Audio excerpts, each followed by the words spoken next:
Ah, vous voilà, bonjour, et merci encore d'être là, de pouvoir continuer à, à conduire le peuple et à nous conduire nous-mêmes, en fait, dans une réflexion pour qu'une nation nouvelle vienne ou advienne au Congo.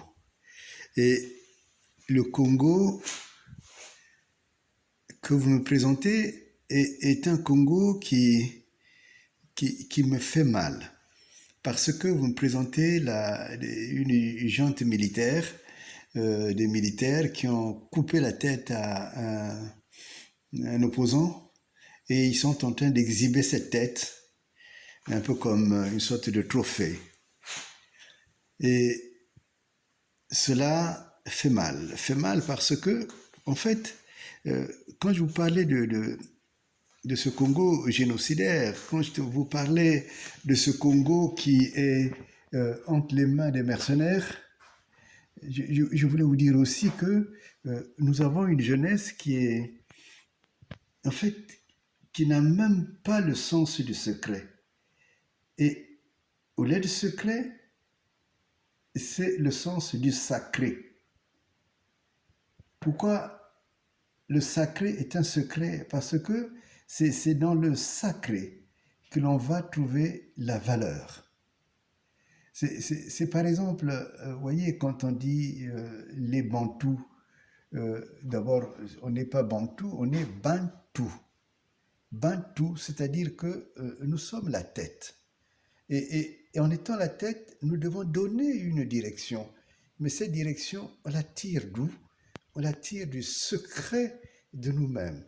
Chacun est persuadé de ce qui fait le bout mou tout. Ce qui fait que vous devenez une référence pour toute une société. Euh, Ce qui fait que vous devenez, je dirais, le, le sens même de la société, mais et l'essence aussi de la société. Et il se trouve que la société actuelle n'a plus cela. Et on va tuer les gens, on exhibe un corps, on exhibe les têtes, et on se croit fort et puissant en ayant fait cela. C'est une, c'est de l'horreur. C'est de l'horreur parce que dans la personne humaine, même dans l'ennemi, on ne voit plus l'image de Dieu. Et c'est cette société, je dirais, dangereuse qui a été créée et qui ne voit sa force que dans le crime. Tuer est devenu le savoir-faire de la société. On a une armée qui n'a jamais fait la guerre à l'étranger. Quand les Angolais sont venus au Congo, et ils ont même pris, ils ont investi toute une partie du Congo, et l'armée congolaise est incapable de pouvoir, je crois jusqu'à présent, ils ne sont pas arrivés à les déloger. Donc, si on est incapable de déloger une armée qui vous assaille et qu'on se croit fort en tuant la population, vous imaginez bien que on est une armée d'incapables. Et j'ai connu, ce n'est pas la première fois que ça se passe. Il y a eu un général qui s'appelait Nkunku qui a été décapité de cette manière-là. Il y a eu ce que ce qu'on a poursuivi, ceux qui mettaient en cause Sassou, la plupart ont été décapités de cette manière. C'est Sassou qui leur a demandé d'aller décapiter, de venir donner la tête pour donner la preuve qu'ils ont été bien tués. Et ce que l'on ne dit jamais, c'est que les mêmes qui sont allés tuer sont morts. On ne sait même pas où sont leurs corps. Et cette société-là, c'est la société criminelle.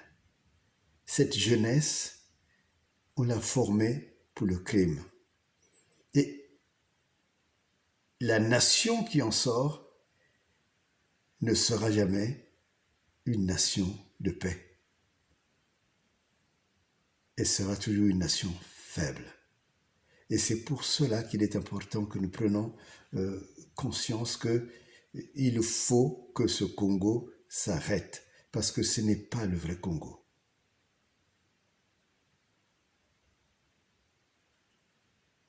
La deuxième chose que je voulais voir avec vous, c'est qu'est-ce qui fait la grandeur d'un pays. Et en fait, ce n'est pas ce qui entre dans le pays. Ce n'est pas ce que le pays lui-même produit. Le Congo a produit des richesses et des richesses énormes et continue à en produire. Mais c'est ce qui sort de la pratique d'un pays. Et ce qui sort montre le niveau de conscience, le niveau mental d'un pays. Et le Congo est dans un état mental très, très, très bestial, très faible. Donc, moi, je vous remercie pour cette attention que vous avez d'aller chercher dans les actes de ceux qui gèrent ou qui devaient protéger les Congolais, ce qu'ils ont et ce qu'ils font, et qui détruit totalement la conscience congolaise. Et c'est là qu'il faut du réarmement moral, de la reconstruction du Congo, pour que le Congo nouveau vienne et que ce passé ne soit qu'une grosse parenthèse de sang, comme disait Soni Labou Tansi. Et pour finir, vous me demandez, puisque je parle beaucoup des artistes, quel est l'artiste qui m'a parlé dans cette semaine? Et c'est Mouka Pamelo, que l'on connaît, et avec une chanson pour moi qui est très très légendaire, une chanson qui nous a laissé, Bwalaya Imambu. Et le Bwalaya Imambu, en réalité, il parle après de l'argent, mais c'est quand même une critique de la société dans laquelle nous vivons. Bwalaya Imambu,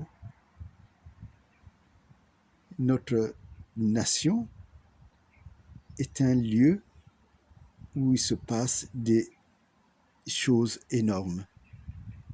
Et c'est une nation